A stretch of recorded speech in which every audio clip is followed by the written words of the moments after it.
Good evening, everybody. I'm DJ Spoony here apparently to give you a DJ Masterclass, using that second word very loosely. I've been a full-time professional DJ now for about 27 years. A brief potted history, life, career. I grew up in Hackney, not a million miles from here. Fell in love with, at a local youth club, the art of DJing. I saw a friend of mine at the youth club playing a record, then he played another record, but there was no gap in between. And I was like that's like magic. That's like, do that again. And he did it again. I'm like, right, you need to show me how to do that. I was 15 years old and he came round to my house about 4 days later. I remember us setting up the decks in his mixer, 2 Pioneer belt-driven turntables. We set them up in the kitchen. My mum made sure that I had to wash the dishes and clean the kitchen before we could DJ in there. But he showed me how to mix, and I kind of understood it and I got it. At the time at school, I was playing the trombone, so I understood how music was broken down and phrasing and bar counting and stuff like that anyway. So I suppose that gave me a little bit of an advantage. Then started work. My first job was just down Kingston Road on what used to be the job centre.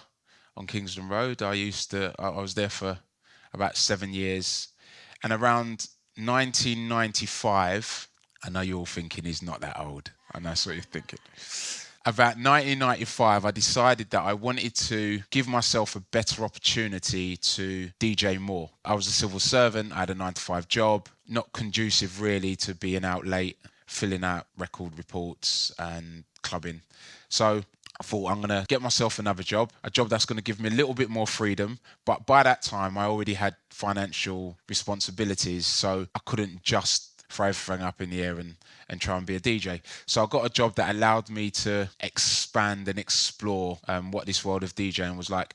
I'd already at that stage done a couple of pirate radio shows and as now just about to embark on a new radio station that was up and running, playing this genre of music called UK Garage. And this was about 1995, and the station is London Underground, which at the time for the genre of music was, and I might be a little bit biased here, the best. There was another station in North London called Freak FM, which was also very good, but just not quite as good as our station. So I'm now just leaving the job centre, and I took up another job. And after about a year, there was like a perfect storm happening where I was starting to get some bookings. You know, I was getting into bed late on a Sunday night and having to get up early on a Monday for work. And one day I sort of plucked up the courage and said to my boss, look, DJing thing's kind of taken off. It's going quite well. Is there any chance I could go part-time? So can I work 4 days a week? Tuesday, Wednesday, Thursday, Friday. I was in sales. So I said, if you take that 1 day a week out of my salary pro rata, but give me all of my sales bonus, how's that? He's like, yeah, okay, let's do that. Which at the time I didn't realise that I needed to have those skills to negotiate with promoters who are the bane of this job, but we'll come back to that. So I had this extra day of week now, which meant that I could take all of the Sunday bookings that I wanted to. I had an extra day on a Monday to do all of my record reports, because at the time you'd get vinyl sent to you and you'd have to report back, do your charts, let them know that you're playing it, where you're playing it, and all of this stuff. This is sort of like the DJ admin I used to do on a Monday. But that extra day a week meant that the growth was exponential. So suddenly now I've got even more work than I did. 3.5 months later, I had to go back to my boss and say, look, I know we had that little deal and it's gone really well, but is there any chance that I could go to 3 days a week? So I only want to work Tuesday, Wednesday, Thursday. I'm going to be off Fridays and Mondays. If there's a big deal come in and I need to come into the office to the meeting, he said, like, fine, you can keep your sales stuff. And the reason I'm telling you this is because it's quite important to how my career developed. Another 3 months has gone past, and as you can imagine now, it's gone sort of there. We've now been offered a show on Kiss FM at the time. Kiss were on Holloway Road, massive stage. They were huge at the time. I went to my boss. I said, look, that's it now. The DJing is taking up too much time. It's progressing. I'd hooked up with 2 guys that happened to be, the 2 most important things that happened in my DJ career, in Timmy Magic and Mikey B. We formed a dream team, and UK Garage was flying. The dream team was flying. We had our radio show, and now 1997's come, and I'm a full-time professional DJ. And I remember clearly thinking to myself in 1997 that if I'm able to do this for a year and it lasts for a year, I would gladly and happily go back to work doing a 9 to 5 to say that, yeah, but I used to be a professional DJ and have that year on my CV. And I don't know if I was working towards being one of the best DJs ever or working away from just not having to do a 9 to 5, but somewhere in between, 27 years later, here I am. A career that has taken me around the world. I've played in Miami and South Africa and New York and Mexico, played in Hong Kong. Obviously, the stuff in Ibiza. I still have an Ibiza residency. IEMs, which UK Garage effectively owned from 1999 to 2004. I've had quite an extensive broadcasting career as well. In 1997, we were at KISS for about 18 months. Then we went on a station called Galaxy, which you couldn't actually get in London. So we were on Galaxy for about 6 months. At the time, there's a little bit of a misconception that garage music was only for London. But Galaxy at the time, our show was syndicated to many of the big cities in the UK: Cardiff, Liverpool, Manchester, Birmingham, Newcastle. So suddenly we were able to start growing the sound around the country. And 6 months later, Radio 1 came in and said, look, we want you to come and join. And we joined Radio 1 in 2000, stayed there for about 6 years, which was phenomenal for Timmy, Mikey, myself, and for UK Garage, more importantly, because we're able to bring so much new music through, so many new artists. You know, we played, Craig David before he was, Miss Dynamite, MJ Cole, Wookie, Zed Bias, the list goes on. Just people who have gone on and had absolutely phenomenal careers because of the position that we were in. We were able to play and break that music. Going all the way back to a 15-year-old now in mum's sort of kitchen and maybe a little bit after in my bedroom. I was very much a turntablist, so I was someone who was very much into scratching and chopping and juggling,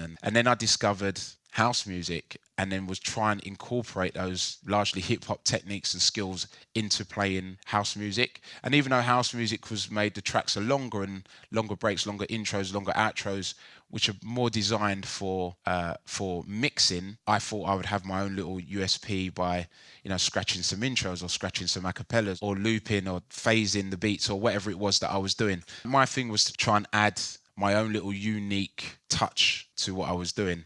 And yeah, that was the thing. I think people kind of got used to me coming to hear house music and seeing or hearing me scratch. I used to practice a lot more then than I do now. And that was it really. Here we are. Last year, July, I started my latest journey on broadcasting Friday nights on BBC Radio 2. We play some great music. I know I'm biased about that, but I'm really passionate about music. I'm a soul boy at heart. I love my reggae music, but I love my house music and tempo, because that's kind of been so important and instrumental in my life. So that's me kind of in a nutshell. What I say is whether or not, I mean, the percentages of success, whatever your measure of success is, are quite slim. I think it's getting harder now because of technology. In many ways, I think it's made it easier for people to be DJs. That said, I think it's an unbelievable hobby to have. So whether you do it professionally full-time or not,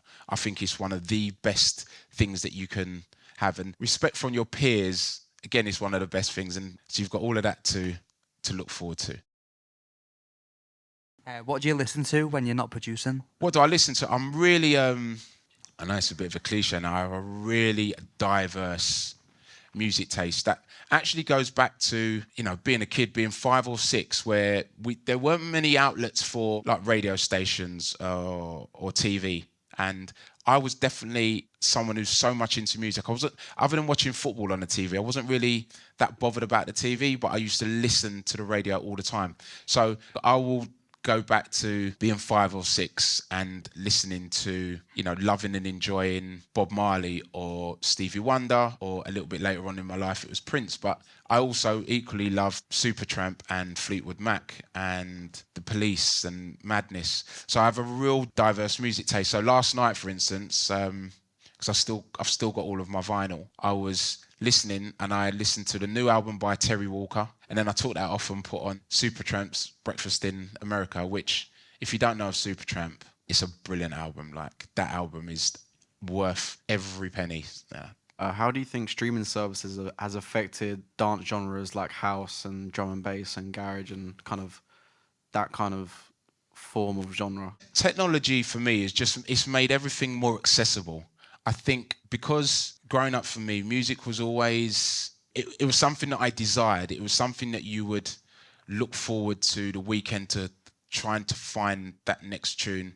It was aspirational. It's something that you wanted to reach for all the time. I think what's happened now, because of technology and the world moves on, everything is there. I think the downside of that is music has become a little more disposable as a result of that. So, for instance, I would get a track on a Friday and it might be, exclusive. There might only be a few of us that have it. And I would play that on the radio every week, maybe for the next 3 or 4 weeks, and maybe play it 5 out of 7 weeks if it was a real banger. So say like when Miss Dynamite's Boo came out, we played that, I don't know, every week for 8 or 9 weeks. Now, because music comes out so quickly, that track might get played 1 week or maybe 2 weeks, and then the DJs will feel under pressure to go on to the next thing because their inbox is just inundated with music. I used to have to get on a bus and a train to go and buy a piece of record or buy a piece of vinyl, which meant I was so invested in that one piece of vinyl that I wasn't just going to play it once and then discard it. Where now I could be eating my breakfast and download my next set for Ibiza. Am I as invested in the music? Maybe not.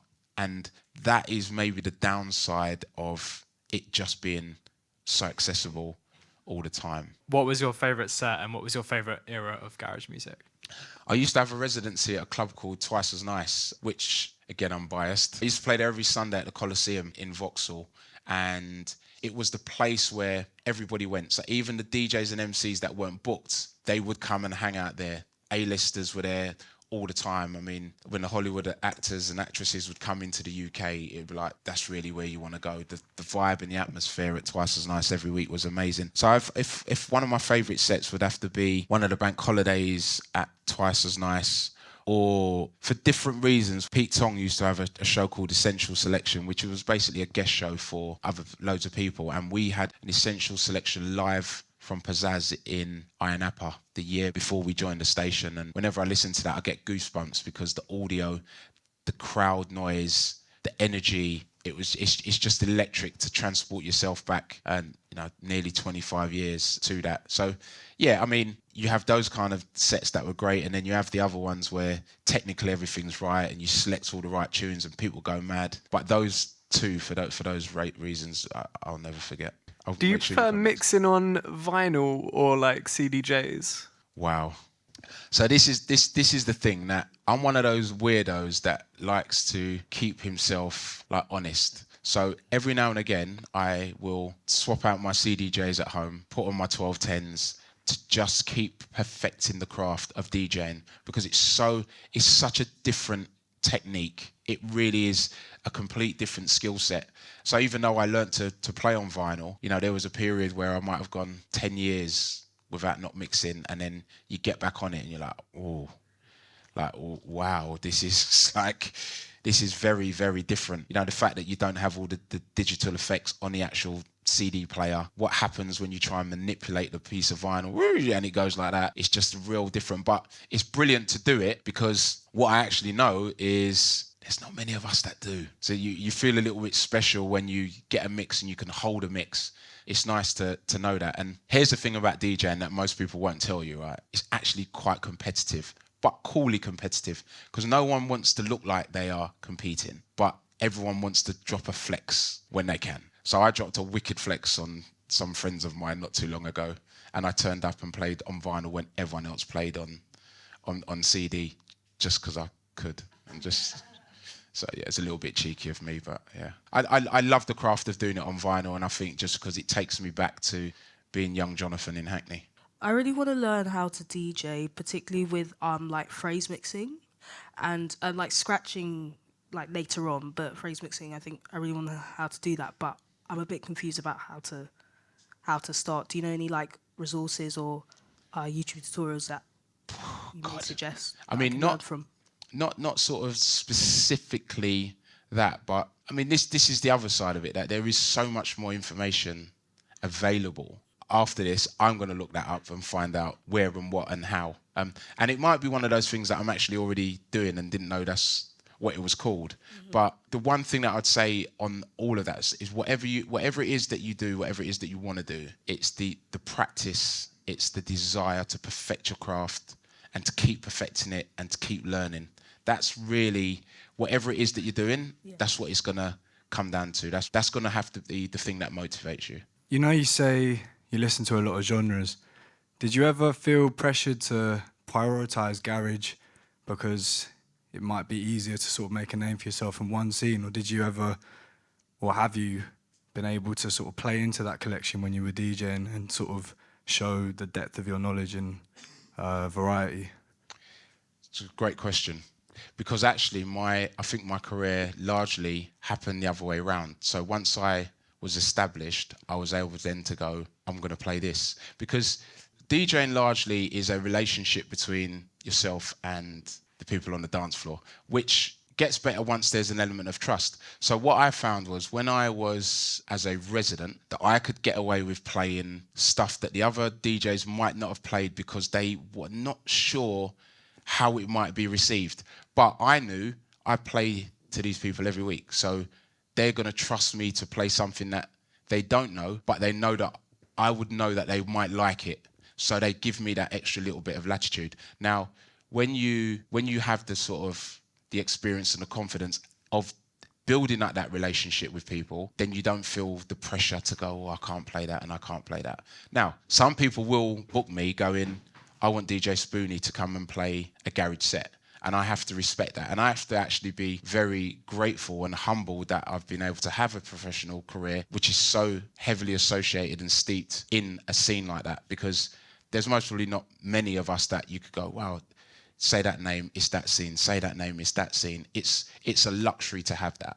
But it's also beautiful to turn up where people go, actually, he just selects and plays good music. And then I can feel that if I want to play deep tech or Afro or UK garage or UK house and then flip it into a bit of rap and then play some 80s soul and disco, that people are just going to go, wow, just what he plays. And it's just having that sort of freedom to do that. And I would always say to people, be a DJ before you be a genre DJ if you can. Like you just said, it's such a relationship between you and the crowd. So if you're having just like a terrible day, what do you go into your show thinking like, you know, I'm not going to let my mood mess up other people's nights? Absolutely, and 100%. And I always see my time behind the decks as like a sanctuary. I see it as a time where, irrespective of what's going on in my personal life, that those people that have paid money, bugged me for guest lists to come in for free, whoever's on the dance floor, they're not really bothered about that stuff. And actually, it's an opportunity for me to forget about that stuff. You know, and I'll share this with you, something really personal. But when my mum passed away and we had the funeral. So I'm not sure if anyone in here has been to a funeral in the Caribbean, but let me tell you, they're like the biggest wedding party that you've ever been to, right? So it's not really, the morning happens in the church and then the rest of it is a real celebration of life, which is a beautiful thing. But because I was my mum's eldest son and all of my family and friends, and it was like a lot of me, and I'm sorry, and I'm sorry, and I'm sorry, and I'm sorry. And all I could think about was, I've got this gig later and I cannot wait to get on that stage behind those decks where it's just me, hair, and the music and the people. And I say that because of all the times when I've had situations where you just want to get behind the decks, that is the highest, the one where I was most needed it. I needed those decks and to be that sanctuary more than any other time in my life. So yeah, I think it's really, really important that you find that energy to forget all that other stuff and feel blessed and grateful that, wow, I'm here being able to make people dance.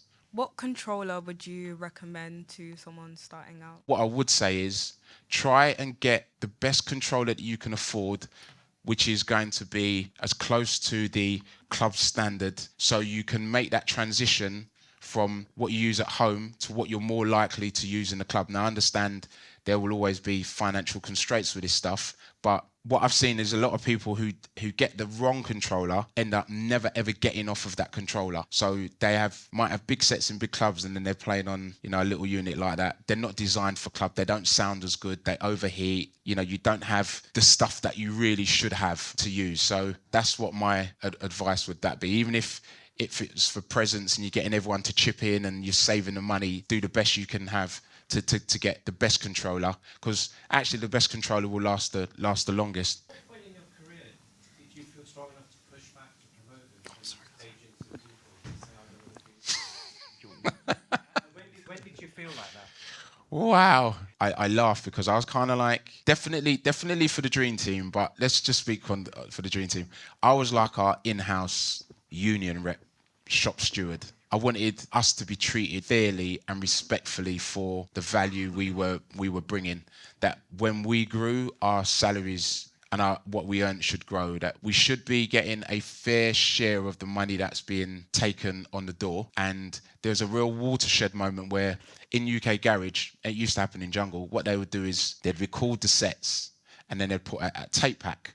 So the tape pack would have 6 or 8 tapes from the evening of all the different DJ sets. So, you know, it might be Timmy's set and DJ Spoony with MC Rankin and DJ EZ and Norris the Boss Windross, and then they'd put them together and then they would sell those, all right? And these tape packs at the time, I mean, these numbers might sound strange, but they would sometimes sell 5,000-6,000 copies of these 6 tape packs, £20 a shot. So I said to the promoter, look, I don't think it's right or fair that you pay me a fee to play in the club, you record my set and everyone else's set and sell it and don't give us any of that money. Oh, well, you know, the expense. I said, okay, look, we'll just make it simple, right? If you do that again, I'm not going to play for you again. And when I get to the club, if I see anything that's plugged into record out, that's not a speaker, I'm pulling it out the mixer. Oh, don't do that because of the other sets. I said, well, we just need to have that agreement.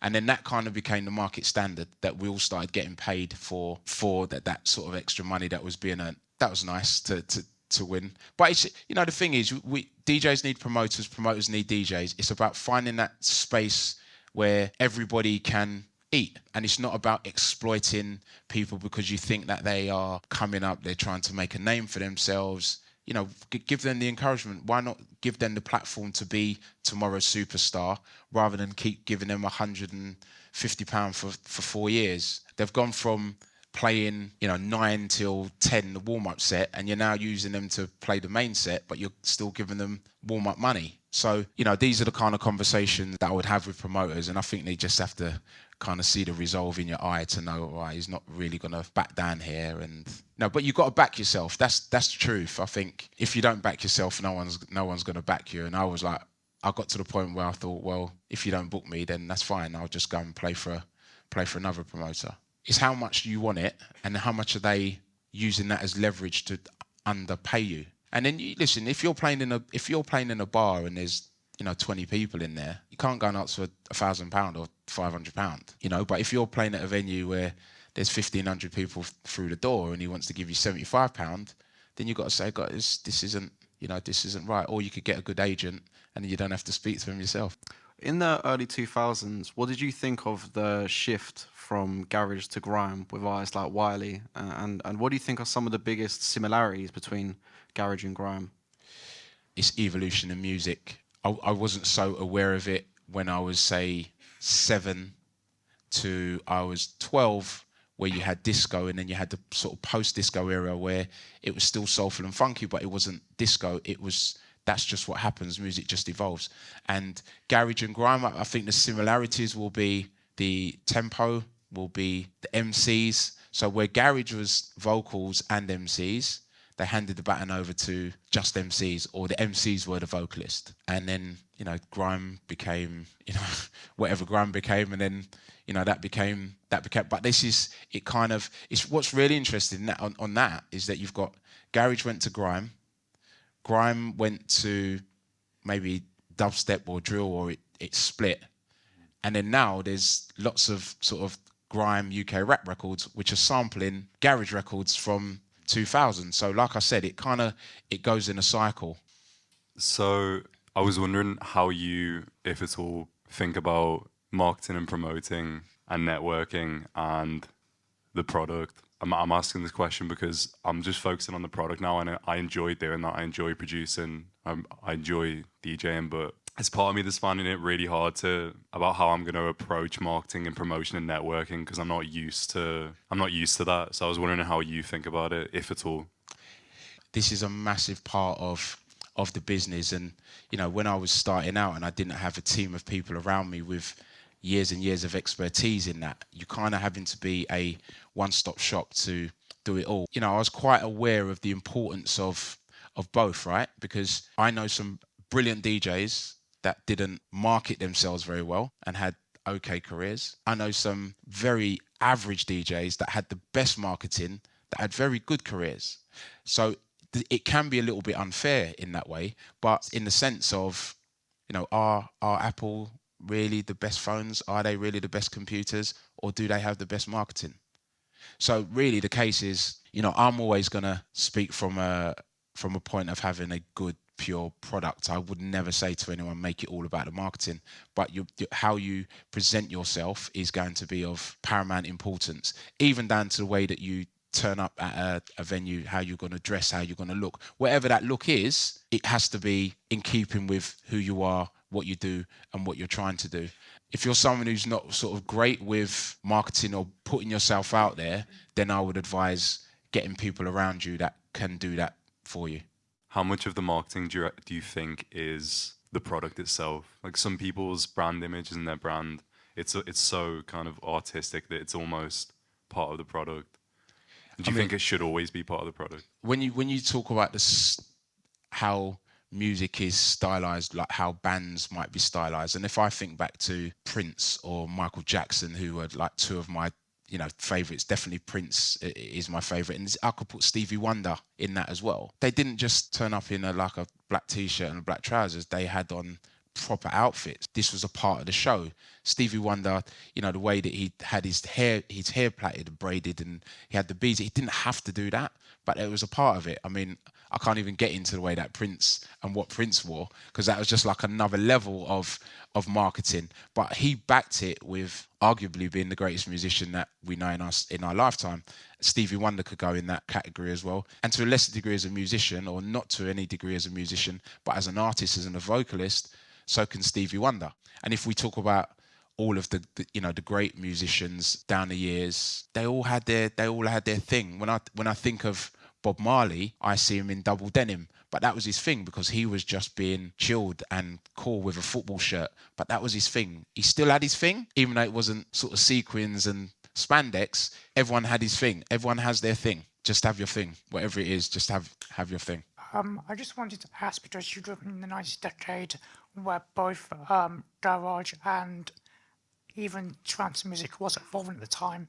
So I just wanted to ask, what was it like growing up in an era where there was more than one main genre of dance music evolving, and hearing that for the first time and seeing how that's evolved today? That's another amazing question, and I'll tell you for why. I started playing house music, or falling in love with house music around, 1987, 1988. But at that time, the subgenres were all played in one night. So you would go and hear what we would now call jungle, drum and bass, soulful house, US house, happy hardcore, all in one night. All of those DJs, Carl Cox, Pete Tong, Trevor Fung, Fabio and Groove Rider, Slipmat, they would all play on the same bill.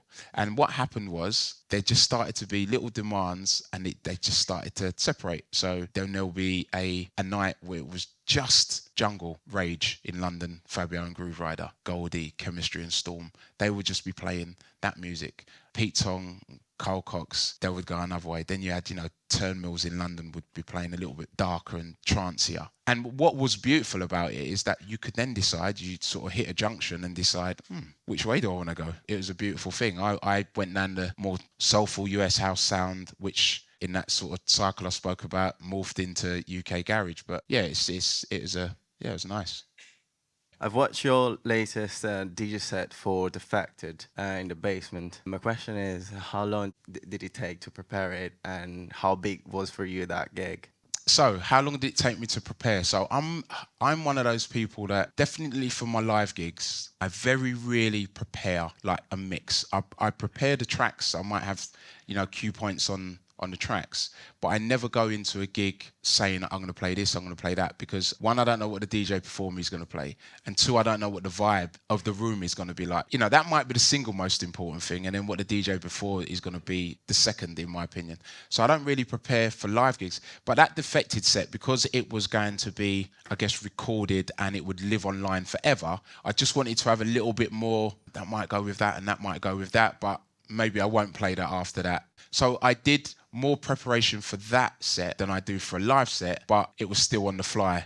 If you watch it, you'll just see the bits that were being made up. But that's live DJing. I'm not one of those people that have pre-done mixes and, everything is done live. There's absolutely zero syncing. And that's, don't get me wrong, I'm not sort of having a go at people who do sync, because that's like another form, but it's not what I do. So each to their own. But I like to just get in there and do it on the fly. That's just what I feel most natural for. In time-wise, I don't know how long I prepared that. I mean, including downloading the music, I don't know, I might have done an hour and a half, maybe 2 hours total. So a little tip for the vinyl. So Rizzler papers, you put that onto the spindle, put the record on, and it stops the middle of the hole knocking and moving, because that will cause the record to jump. Tell them Spoony told you that. When you said you first started and Yeah. you were doing your first gigs and getting paid and you still had your 9-to-5 job? Yeah. What did you do to sort of accelerate your career to sort of break out of that 9-to-5? It was a little bit of a perfect storm of the pirate radio station, then getting a new job, then going part-time. It kind of all happened at the same time, and then you had that little bit of a compound effect where one helped the other, helped the other, helped the other. That's really what it was.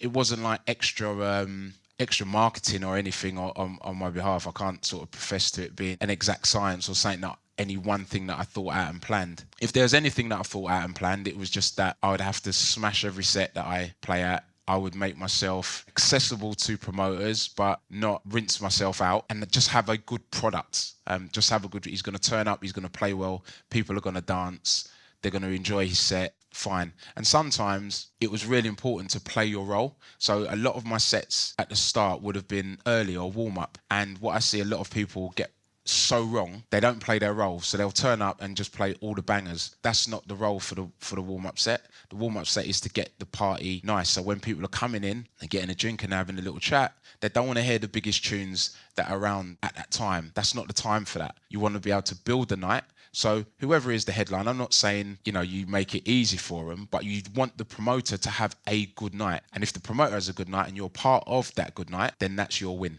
I'm in quite a few clubs right now, like DJing, but how do you go further than that? Like, how did you get into festivals and stuff and like bigger venues? I mean, I'm having that conversation with my agent when we finish, so you can sit with us. Sometimes it's luck, sometimes it's hard work. More often than not, it's a combination of both. It's the right place, the right time, how persistent you can be. Can you build your network? Do you go out when you're not playing? Which is another really important one. I don't go out as much now when I'm not working, but when I was starting out, I used to go out and meet people and hear what was being played in the clubs, see what the vibe was like in that place that I wanted to play at. So when my opportunity came, or if my opportunity came, I kind of had an idea of what the vibe was, which is going to then ultimately make it a little bit easier for you to get booked and rebooked. Or as it was then, I would go out, see what the vibe was, and then do a mixtape accordingly, and then give it to the promoter. So they were, oh, okay, we could run with this because it's similar to our night, as opposed to giving them a tape cold and they go, we don't play this stuff. Why are you giving me this? That's the really important part of DJing and building your career that I think everybody should do. I think it's like doing your own apprenticeship for yourself.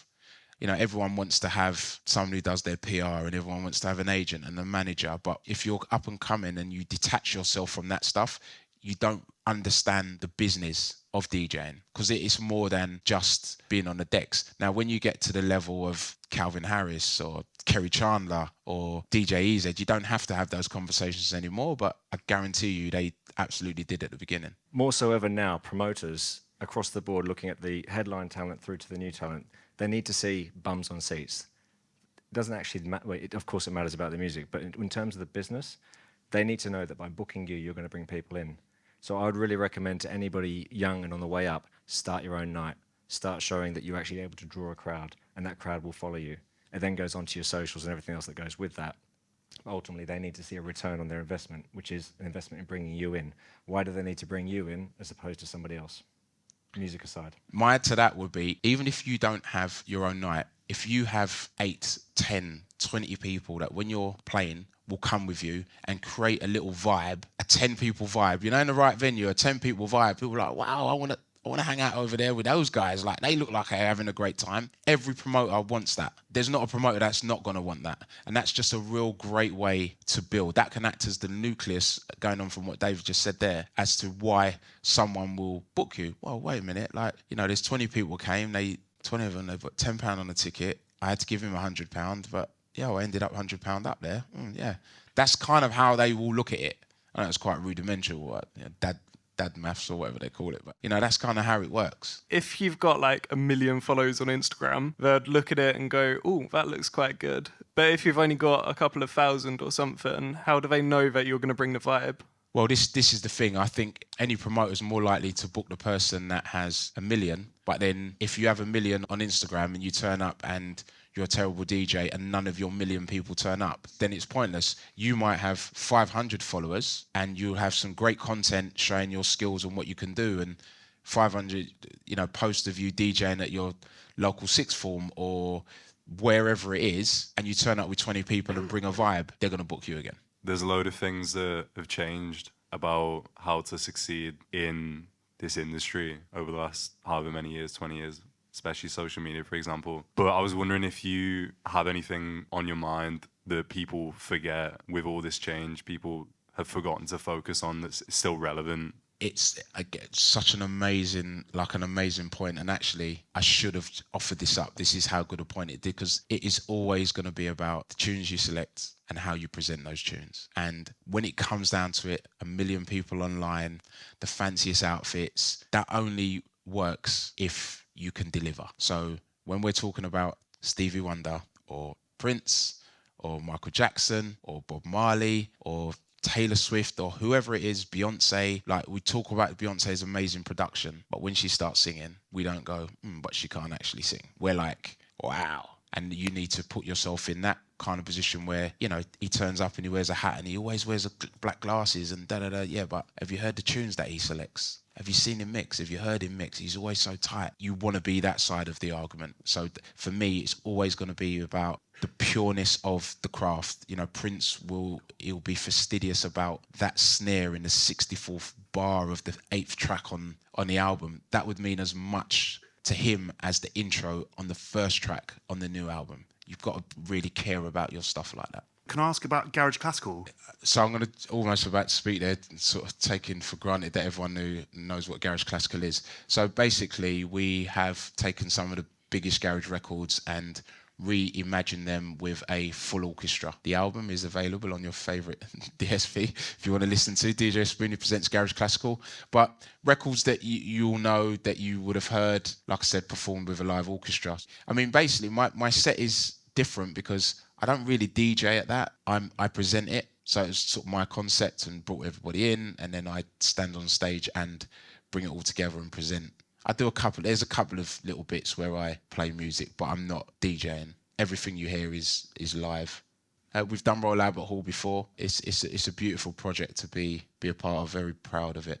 We did our first one in 2018 at Barbican. We did Barbican, then we did Hammersmith Palais, then we did Royal Albert Hall. Then we had COVID and we didn't do anything. Then we came back, we did the Roundhouse. We did Kew Gardens in 2022, which was phenomenal, because that one was really special, because that was like the first summer in 3 that everyone was back out and settled and being used and being okay to being around people and hugging and dancing. And we had a beautiful Thursday evening in the summer. So I wanted to ask, in the sense of like remixing and mixing tunes, which was your favorite? Now this is, you're going to go into like your brain library of music right now. Or which was your favorite like music to mix in the past, and what is it now in the future? For DJing mixing? Yeah, like DJing. Okay, my favorite music to mix. Crossover, like. I love mixing soulful house garage.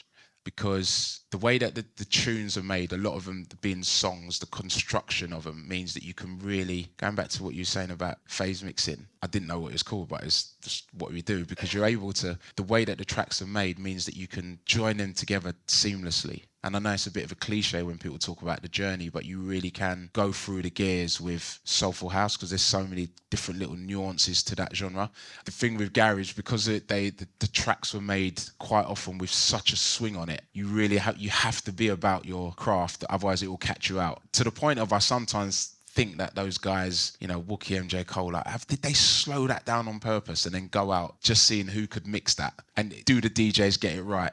Master Steps has done a tune called Are You Ready with Richie Dan, and the intro, it's one of those ones where you go and you go, right, let me see and hear who can mix that from the start, because it's tricky. Whereas the soulful house stuff, it goes together a little bit easier. The garage, you know, you got 2-step, you got 4/4, you got 2-step with a swing, you got 2-step that's hitting the snare. It's like, it's a lot. That space between two records where you create a third record is just a beautiful feeling.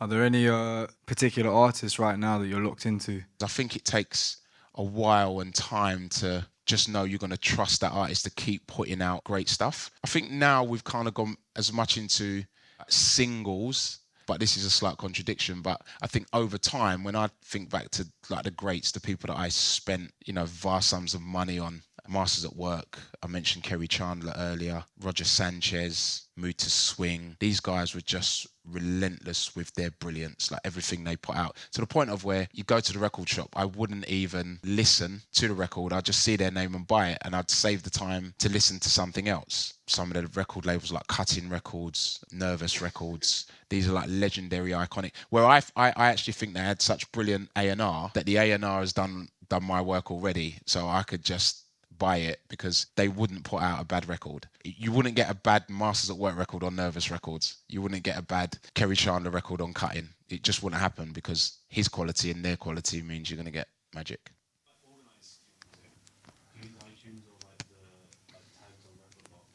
God, I'm so bad with this, man. I should have a better system. iTunes done an update. I think it was the other day.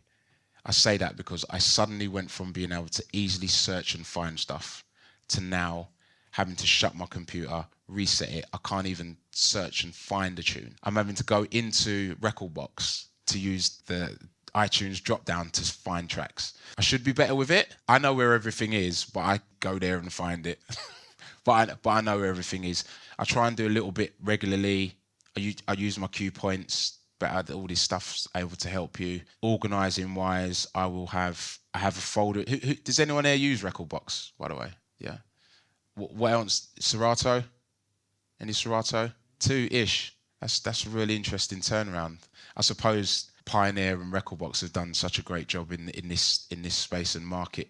Yeah, and it just makes it seamless. You turn up, you put your USB in, you know it's going to work as long as they've updated the firmware, which happens sometimes. Just organising just having the playlist. I don't have my playlist in iTunes. I have all my playlist in Recordbox.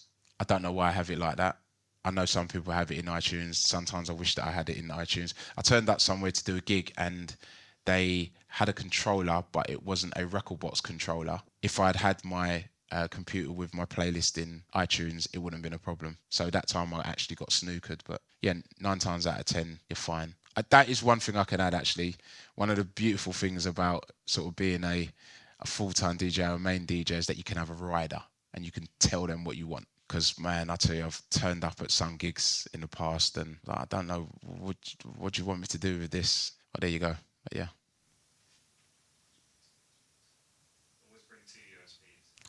I always take 2 USBs and I quite often take my own cable because I've turned up at places before where they have got a cable and one deck drops out because the connection's bad. So for what it costs and for what it will cost you if it's not working, plus I'm someone who's used to carrying like 2 25-kilogram boxes of vinyl, so an extra cable is like easy. You know, the other day I went to a gig. I was trying out in-ear headphones as opposed to over-ear, which sat in like a real small little box like that, and my USBs, and I literally turned up with no bag, headphones in one pocket, 2 USBs in another. felt ridiculous, really. Yeah, I should have just put them in a record box so I could feel like a proper DJ. But you know, the technology's there, use it. How was your experience actually with the in-ear headphones, I guess, or the in-ear monitors as compared to like the closed over-the-ear headphones, especially in a club environment where it's like extremely loud? What were the pros and cons? I don't know if I've given up too quickly. I couldn't quite get on with it. Now, habits are a funny thing, and I don't know if it's because of the tech or it's because what I'm just used to. So can I give it long enough time to get out of the habit? Because I have seen people do it. And I mean, this was quite vain of me. Why I wanted to do it is I wanted to wear this really nice hat, and I couldn't wear the nice hat and have the headphones. So I thought, if I wear the really nice hat and I have it in here, then it doesn't matter. But I didn't feel comfortable. I've not abandoned the idea yet, but when I actually go into the mix, I don't want anything on my ear. I want to just use the monitors. And then having that, it felt restrictive. And I don't know if it really was, if I just thought it was. So yeah, I think I need to spend a little bit more time just in that zone to work out, is it actually me or is it, a thing? Why don't you call yourself DJ Spoony? Oh my God. I mean, this is meant to be like an educational seminar. Okay, it's a nickname. Have I got to tell you the honest story? It's so bait. So at school, there was my primary school was 6 or 7. I went to my primary school late. I'll try and make it quickly. It's not really funny or interesting. There was a boy in the older school who they used to call Spoony because his head was shaped like a spoon. And they said that I looked like him, so they used to call me Little Spoony. But as you go through the school years, the people that were calling me Little Spoony all left. So now I'm as big as the other people. So Spoony just became Spoony, and then everyone just knew me around the estate as Spoony. And when I started DJing, I was very much into sound systems and like the reggae sound systems and soul sound systems, and nobody had their name. Everyone had like a nickname or a tag. Mine was Spoony. Spoony stuck. But who got the last laugh? So yeah, I'm stuck with this silly name for forever now. And thank you for having me.